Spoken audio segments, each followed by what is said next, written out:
Good afternoon, GovCon HR professionals. With that leading, guys, I think we got to bring a little energy today. I tell you what, kudos to the house band. They sound great today. Sounding good. So welcome, everyone, and good afternoon. My name is Joe Young. I am the president of GovCon Pay, and it is my great pleasure to welcome you to the inaugural HR GovCon Roundup. I should get that right here on our first one, guys. First one, we're First fine. one, we're getting there. So we are coming to you live from these amazing studios here at the headquarters of Berenzweig and Leonard LLP, and I am here today with the founders of that firm, Seth Berenzweig and Declan Leonard. Hey guys, how are we doing? Excellent. Doing well today, yeah. Great, and welcome everybody. I'm Seth Berenzweig. I manage our corporate and transactional practice here at the law firm. And I'm Declan Leonard. It's great to be here. I head up our firm's employment law practice. And I'll just say, you know, we've known Joe and his colleague Braden French for a couple of years now. Yep. And Seth and I were talking about this. We're so impressed by how deep GovCon Pay is just in the GovCon industry. So we jumped at the chance to do this podcast with you all. So looking forward to this first one. No, well, we appreciate it, guys. We love to try and bring GovCon specific content to our clients, to our partners, to our friends, and working with experts like you is always a privilege. And you guys are the star of the show today. I'm here just to try and guide us along. I know we're going to bring some great content to our listeners today and going forward as we look to do this on a monthly basis. So Fantastic. You guys ready to jump into it? Absolutely. Let's do it. All right, great. Well, our topic for today and for our first session is employee engagement. I think engagement has been a pretty big buzzword here, kind of in the HR and the employment area for a number of years. You know, Declan, how would you even kind of define engagement kind of in the environment today when people mention that? Yeah, it's a great topic, particularly to start off the year in January. You know, everybody's sort of, you know, everyone's ready to hit the ground running for a new year. Engagement, you're right, it is a buzzword. You hear it a lot. It's really a fancy way of saying communication. You know, communication throughout life, we all know, is indispensable. It's largely the secret to success personally and professionally. But in the workplace, it's so critical. And as we'll talk about today, even more so for government contractors. And again, our bent today is going to be talking about engagement for government contractors. Studies show that when you have ineffective communication in a workplace, everything else just kind of goes down from there. Absolutely. And as we said, we want to focus in that government contracting space.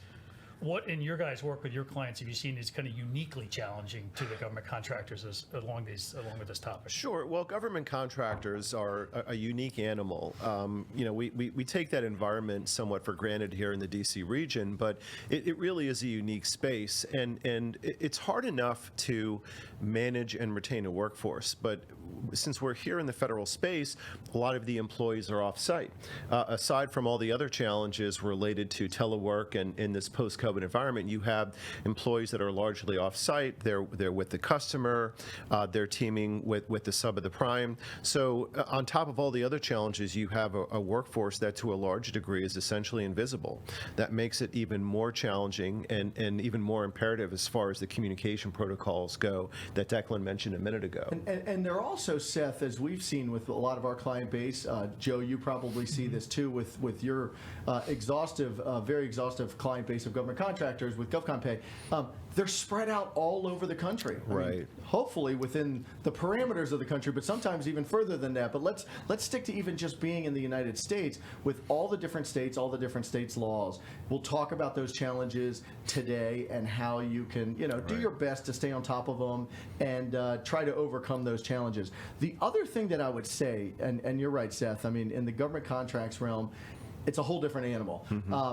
One of the other ways is when you work for a regular commercial company, you kind of, I mean, you're an at-will employee, but you kind of work indefinitely. Like, you know, you're kind of the foreseeable future. Government contractors, the employees really kind of work to the next base year, option year, you know, rebid of the contract. So there's that more of a definite term that comes into play that I think presents a unique challenge. And I think one of the other challenges about it is not only in terms of the fact that you're managing employees in different states, which comes with its own set of rules and regulations depending upon where they're located, but the fact that you're operating with rules that are general HR applicable, but also a federal sector specific. So really, the federal sector HR professional is really kind of a professional juggler, because he or she has to juggle a lot of balls at the same time every single day. Absolutely. I mean, our attendees today, I think, are going to be heavy in the HR realm of government contractors. You all play such an instrumental role in trying to keep all this straight. And so a lot of this that we're going to be talking about today is going to be directed to you. Now, Declan, is there certain strategies that you've seen or work with on your clients that they have implemented to try and combat some of these unique challenges?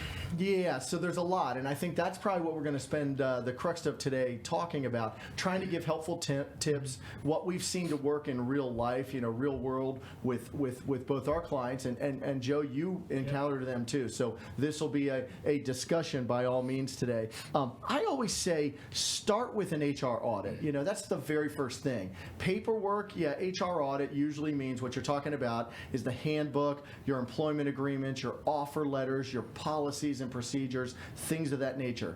That is by no means an ending place. I think it's very much just a starting place.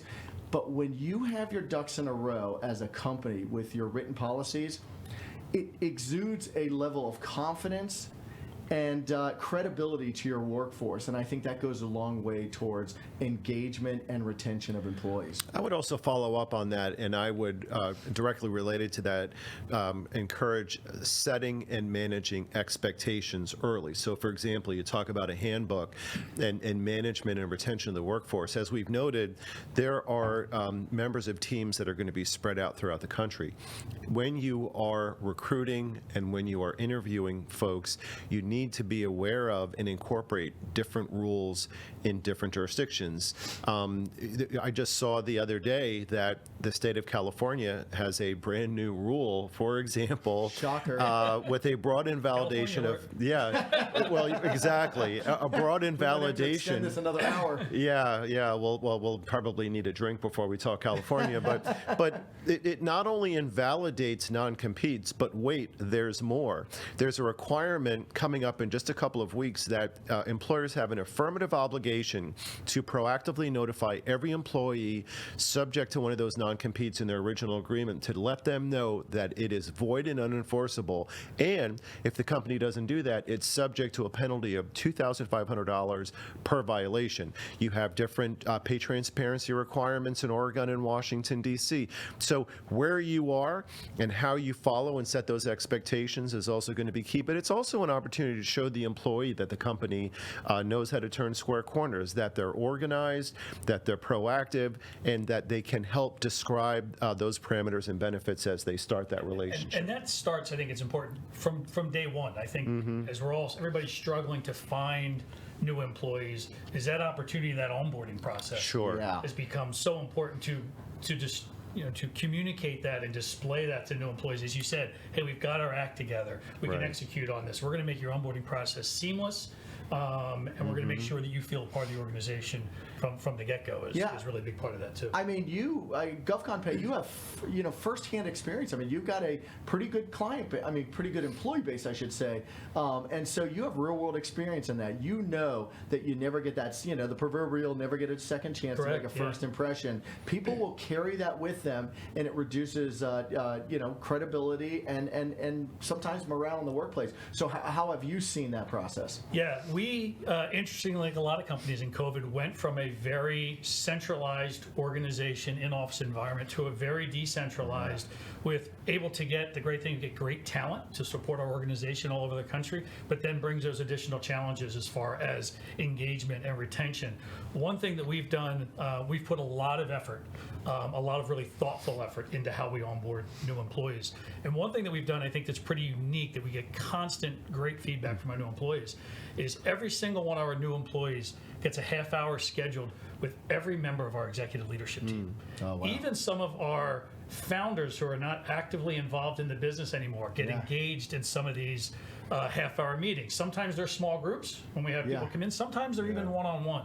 And the impact that we've seen from our employees to say, hey, I'm never going to maybe meet some of these people in person because I'm out of the area, but to have that first impression and that interaction to say, hey, I know what this company's about. I know they value me, to the point that, the retired CEO, who's now kind of emeritus, he spends a half hour with me, so he knows what we're all about, where we started, and where we're going. When you talk about employee management and employee retention, I would imagine that technology also has an impact here, and we certainly want to be able to leverage down the technology to assist in that regard. Do you have any thoughts, or have you seen any deployment of technology that can provide any kind of assistance on this front? No, absolutely. I mean, we are, I joke with people all the time, pay is in our name, and we do payroll, we do that really well, but we're as much in kind of the HR process re-engineering business and the HR technology business as we are in anything. Having an onboarding process that is not relying on paper and those simple processes. Yes, so, hey, yes. your new employees can onboard and do their tax forms and do their benefits, do all that like on their iPhone or on their mobile device. Really critical to that first impression. And then there are tools for engagement for, hey, can you survey your employees? Can you create an environment where employees can collaborate online through tools like that? We also, and I think people are doing it more in this environment, of annual, really broad engagement surveys of giving your employees that opportunity to really voice things around, hey, what's your workload like? What's your work-life balance? Do you feel that there's accountability across the organization? So we've done that. Allows people in a way where it's obviously not identifying themselves. Yeah, anonymous. And It's everything, anonymous. yeah. They can do that, but then we have to push that down to the manager level too. Yeah. So we Right. can break that feedback by department, and then kind of look where there's departments, and then have those managers also engage. Because I think with engagement, we talked about that relationship with the manager. Yeah, is so key to 100%. Yeah, success. I think companies, at least in my experience, don't use surveys enough. It's kind of maybe gets back to, what is it, Jack Nicholson and A Few Good Men. You can't handle the truth. You kind of worry about like what you're going to learn. But honestly, it's better to learn it in a survey, even if it's anonymous, and even if you get maybe some of the squeaky wheels being a little bit more vocal in that anonymous setting. It's better to do that than getting the thing saying, hey, I'm leaving. Oh, why were you leaving? I've been unhappy for months and months and months. So I think surveys play very much a critical role. Yeah, you mentioned the role of managers.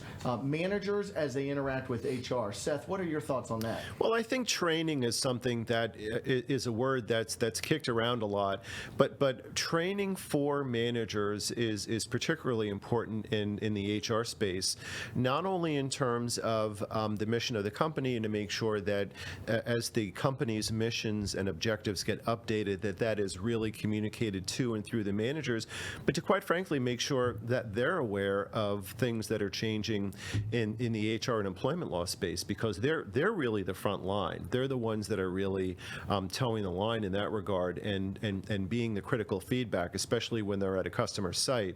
So having that feedback and having that ongoing training with management is something that I think is really important. The other thing to keep in mind is that there are always shifting missions of companies, and in the federal space, among other things, that has to do with the procurement cycle. So making sure that the team is aligned and that there's training also on what the communications and what the objectives are for growing the company is important too, because at the end of the day, we're all about helping the company grow and scale. And not keeping that procurement process necessarily a secret to the people who are actually working on that contract. Right. The billable slots that are actually working there, look at them more than just billable slots. Look at them as employees, valued employees. And so can you imagine, you're an employee and this is your, either your main source of income for your household or the substantial source of income. And you know that a contract is coming either to the end of a base year, you don't know whether or not the option year has been exercised, or you're bidding on something and you don't know if it's under protest or whatever. I I think there's got to be more transparency between company leadership and the employees who actually do the work on site, for the agency, because I think that that's a morale killer when you leave them in the dark like that. They go home to their spouse, their family, their significant other, whatever, and they say, I don't even know what's going on here. And then what are they going to do? They're probably going to start looking elsewhere. There also needs to be transparency between management, HR, and the sales team. We in one of the groups that we work together in the HR GovCon forum, which we can talk a little bit about shortly, there was some really interesting conversation about how the HR leadership was at times amazed about how the sales team were like, puppies running up a hill all by themselves saying, well, this is what we bid. And, in terms of, costs and overhead, if there's no communication about the objectives and pricing, then that's something that's also going to put the company out ahead of its skis. Yeah. And of course, one of HR's big functions in the GovCon realm, in addition to employee relations, is recruiting. And so like you just said, if sales is out there, and listen, what a critical role sales is, but if it's out there and making promises and getting work, but if they have not closely aligned with that recruiting function within HR, again, another absolute morale killer, big disconnect, and potentially really impacting the bottom line from a revenue standpoint. Yeah. One other topic, obviously key to engagement and retention, is feedback and performance reviews. Candidly, what we've seen with a lot of our clients in that small to middle market space is, I think our government contracting clients from our commercial clients seem to be a little bit behind the curve in implementing performance reviews, or are still looking at annual reviews where it seems like everything is moving towards more frequent feedback, quarterly reviews, or even things maybe more frequent than that.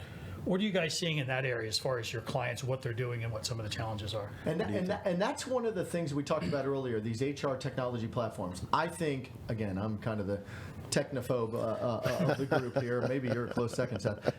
But I think those play a vital role, but only one piece of the puzzle.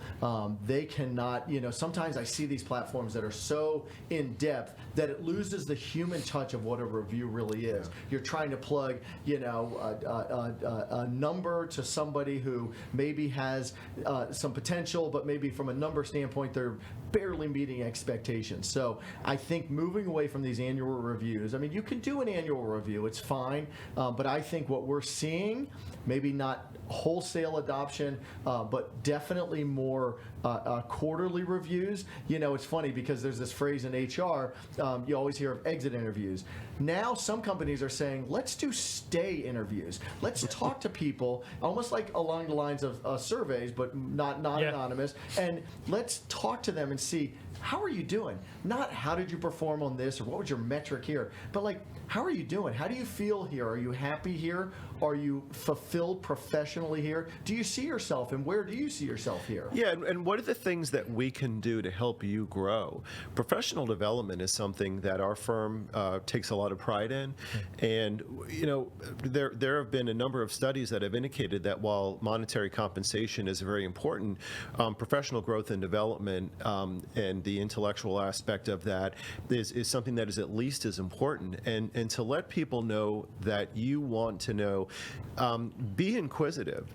Try to find out from your key players, what is it that we can do to continue to help with your advancement and your professional development of the company. That's also going to be accretive to revenue, because then they're going to be able to delve into those areas and to improve the contribution that they can provide to the bottom line. Mentoring, professional development, as you say, I mean, it's just so critical. And because of the unique structure of government contractors, because of the fact that many of the supervisors or the first line managers are actually with the employees off-site, either remotely or at a government site, you could say to yourself, well, HR is here at headquarters, the first line sort of boots on the ground, supervisors are out there, so that's a decentralized process, and so the managers play a more pivotal role. I would argue just the opposite. It makes HR's role even more critical, because if you have managers out there who are managing 9 different ways, 20 different ways, whatever, that's why it's HR's role to stay intimately involved in this process, and it's training, it's periodic check-ins. They have to partner with management even more closely, given the locational challenges. It's interesting to see how there's such an how HR leadership is such a focal pivot point within the operations of a company. They have to interface with sales, with the executive team, with the board, with the rank and file, and to really balance all of those considerations and personalities. So, and when you're doing it with a remote workforce all over the country, it's kind of like trying to walk down a beach where the sand is constantly shifting, because in one state you're following one set of rules, and then you're in another state where if you're providing an interview for someone in a certain state, where there are a number of states where you have to provide the salary bands, you have to provide in Washington, D.C., advance notification, pre-interview, is that right, Declan? Pre-interview, yes. With respect to the availability of health benefits. These are things that have to be done even before you interview for someone who may or may not ever even work for the company. Is that right? Yeah, that's absolutely right. And it gets back to that point of, making sure communication is a combination of written policies, making sure those are just really, really buttoned up. So, for instance, you just mentioned D.C. D.C. just passed its own pay transparency law, goes into effect probably in June of 2024, June of this year, because D.C. has to go through the specific congressional hoops. But yeah, in addition to posting the range of salary, before you interview somebody, you have to tell that person whether or not you offer healthcare benefits. So that's not something that normally happens. So HR is going to have to acclimate to all of these different things. They're going to have to keep track of these things. They're going to have to make sure their handbook takes into account all of these variations state by state. We usually recommend that you do addenda, state-specific addenda, because if you start to put all of the different states into one document, your employees are going to be very confused as to why people in Colorado are getting this much leave, why people in D.C. are getting this much leave, and why, let's say, people in Virginia aren't getting really any guaranteed leave at all because we haven't gotten there yet. Right. Great. One thing I'll just recommend for our audience out there, we have about 10 minutes left. If you want to, we do have some of our team monitoring the Q&A in the chat. So if you have any questions for Seth and Declan, please submit those. We'll try and get those addressed before we get off. Happy to, yep. Sure. One other topic, we touched on it a little bit at the beginning, and this could probably be a show on its own. But as it gets into retention, we talked, a little bit about kind of non-competes. And the landscape of that is... Seems like it's changing dramatically. Yeah, Any key things to touch on there in the time? Absolutely. Just as we've been talking about things that are basically animals of state law, non-competes are largely animals of state law. And that's also where the sand can be shifting underneath your feet, because different states have different standards.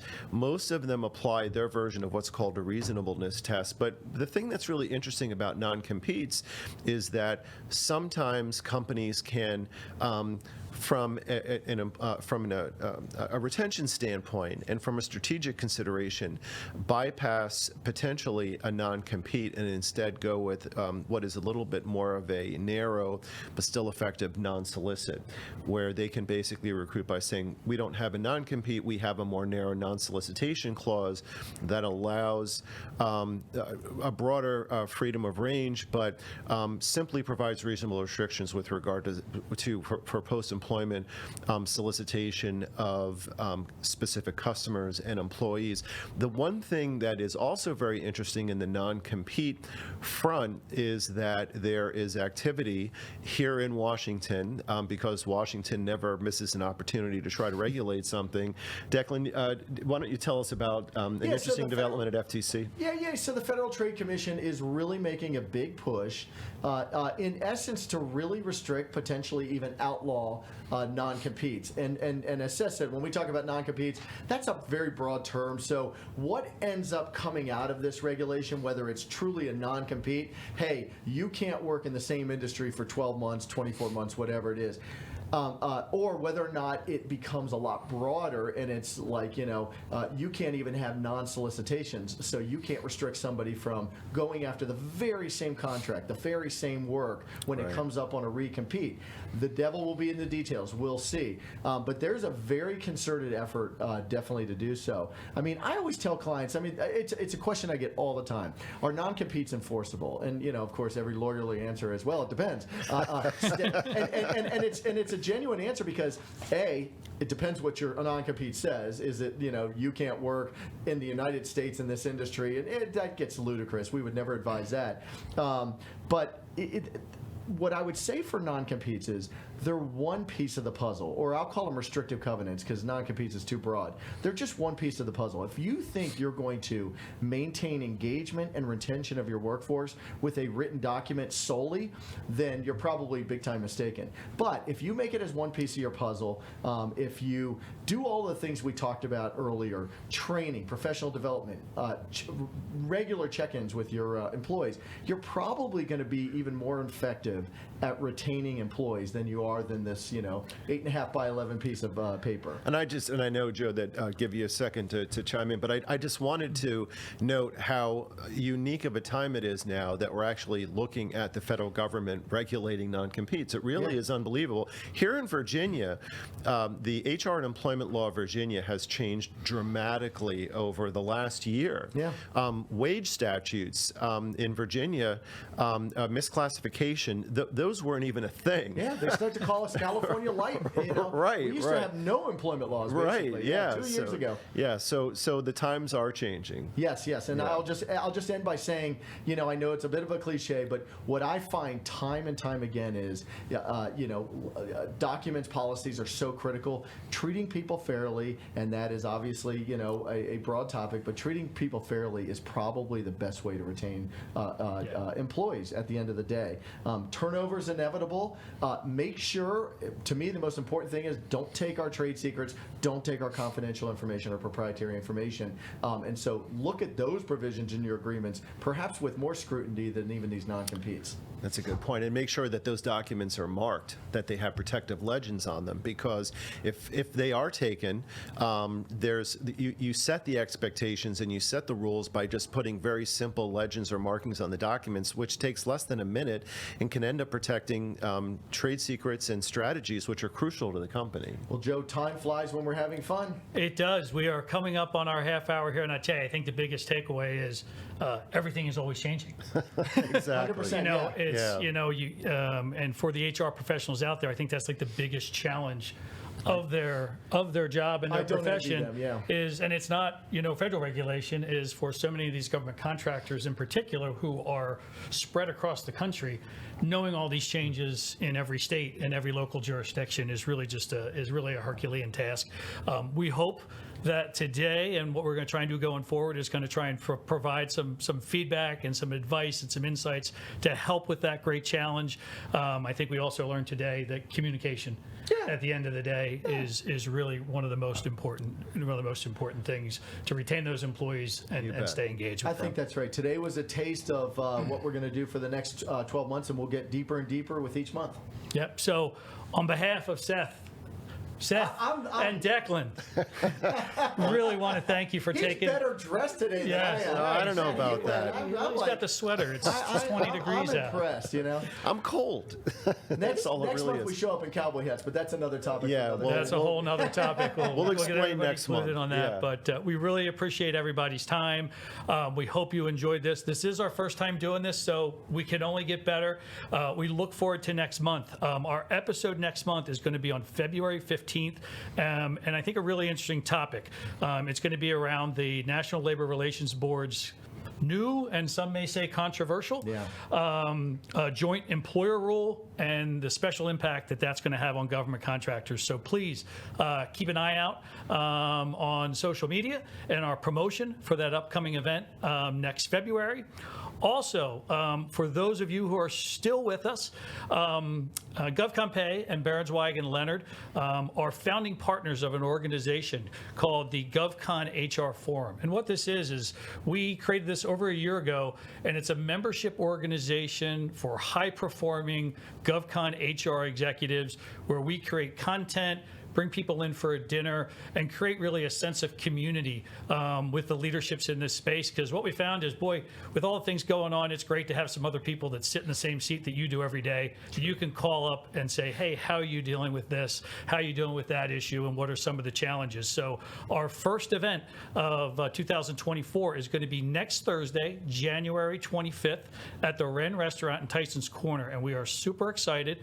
We have a speaker coming in who is an expert on the topic of AI, artificial intelligence, which is all you can hear about these days, and the impact that's going to have on HR. So we really think we have a really exciting topic. So as those of you who are interested in joining us and learning more about the forum, please reach out to Declan, Seth, or myself, either via email or on social media. We'd love to talk to you about it and extend an invitation to join us for dinner that night and what we think is going to be a great event. And also drinks. It's a great And event. drinks. Yes. Yes, It's drinks, like a 5-course food. meal. Yes, It's like unbelievable meal. The Wren restaurant's amazing. Fantastic. So I can't believe they let riffraff like us come. Yeah, exactly. for the right price, they'll let anybody in. Right? There you That's go. That's what we've learned. So Perfect. we hope some of you out there would be interested in joining us. We'd love to have you. So with that, thank you again for joining us for this inaugural session, and we look forward to seeing a bunch of you next month on February 15th. Take care.